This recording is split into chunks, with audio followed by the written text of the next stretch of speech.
আল্লাহ সুবহানাহু ওয়া তাআলা ইরশাদ করেছেন, রুবামা ইয়াওয়াদ্দুল্লাযীনা কাফারু লাউ কানু মুসলিমিন। অর্থাৎ কাফেররা একটা সময় খুব আকাঙ্ক্ষা প্রকাশ করবে, আক্ষেপ করবে, হায় যদি তারা মুসলিম হতো। কখন এই আক্ষেপটা করবে কাফেররা? দুনিয়াতে তো আক্ষেপ করলে তো মুসলমানই হয়ে যেত, তাহলে আক্ষেপটা কখন করবে? রাইসুল মুফাসসিরিন আব্দুল্লাহ ইবনে আব্বাস রাদিয়াল্লাহু তাআলা আনহু তিনি সহ আরো বেশ অনেক মুফাসসিরদের মতে এখানে উদ্দেশ্য হলো জাহান্নামে নিক্ষেপ করার পর আক্ষেপ করে জাহান্নামীরা এই কথা বলবেন। জাহান্নামীদের মধ্যে দুই ধরনের লোক থাকবে, এক তো হলো অমুসলিম কাফেররা, আর দ্বিতীয়ত হলো মুসলমানদের মধ্যে যারা পাপিষ্ঠ এবং তাদের পাপ বা গুনাহের পরে তারা তওবা করেননি অথবা তাদের তওবা কবুল হয়নি, এরকম লোকেরা জাহান্নামে যাবে। তাহলে এই দুই শ্রেণীর লোকেরা যখন জাহান্নামে থাকবে, তখন এই উভয় শ্রেণীর জাহান্নামীদের মধ্যে কনভারসেশন হবে, কথোপকথন হবে। অমুসলিম জাহান্নামী মুসলিম জাহান্নামীকে বলবে যে তোমরা তো তাওহীদবাদী ছিলা, মুসলমান ছিলা, তো তোমরাও জাহান্নামী।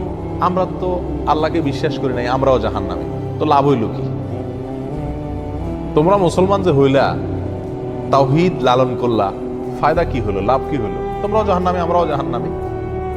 তখন কাফেররা এই কথা বলার পরে আল্লাহ সুবহানাহু ওয়া তাআলা রহমত এবং দয়া উদ্রেক হবে মুসলমানদের প্রতি, আর কাফেরের উক্তির কারণে আল্লাহ সুবহানাহু ওয়া তাআলা রাগান্বিত হবেন যে আমার তাওহীদবাদী বান্দা তাওহীদে বিশ্বাস করত, কিন্তু তার ভুলের কারণে সে জাহান্নামে আসছে, এই জন্য তাকে আজ ছোট করছে কাফিরে।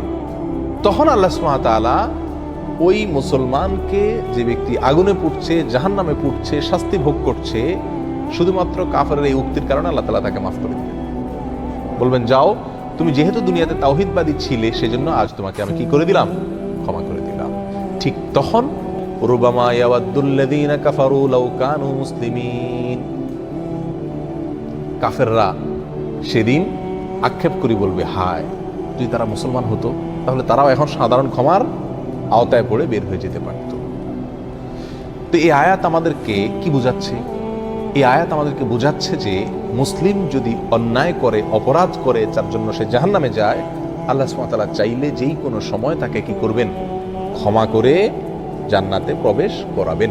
অতএব জাহান্নামে গেলে সে চিরকাল জাহান্নামে থাকবে, এই উক্তি মোটেও কি নয়, সঠিক নয়। রাসূল আকরাম সাল্লাল্লাহু আলাইহি ওয়াসাল্লামের বহু হাদিস পাওয়া যায়, যে হাদিসগুলো থেকে স্পষ্ট প্রমাণিত হয় যে জাহান্নামীদের মধ্যে থেকে যারা মুসলিম, যাদের মধ্যে ঈমান আছে, তাদেরকে আল্লাহ সুবহানাহু ওয়া তাআলা জাহান্নাম থেকে কি করবেন? এক সময় বের করবেন। এবং এই বিষয়ে হাদিস ভুরি ভুরি। যে হাদিসকে স্বীকার করে সে কোনোদিন এই আকীদাকে অস্বীকার করতে পারে না যে মুসলমান মুমিন ব্যক্তি জাহান্নামে তার অপরাধের কারণে গেলেও এক সময় সে জান্নাতে ঠিকই কি করবে? প্রবেশ করবে।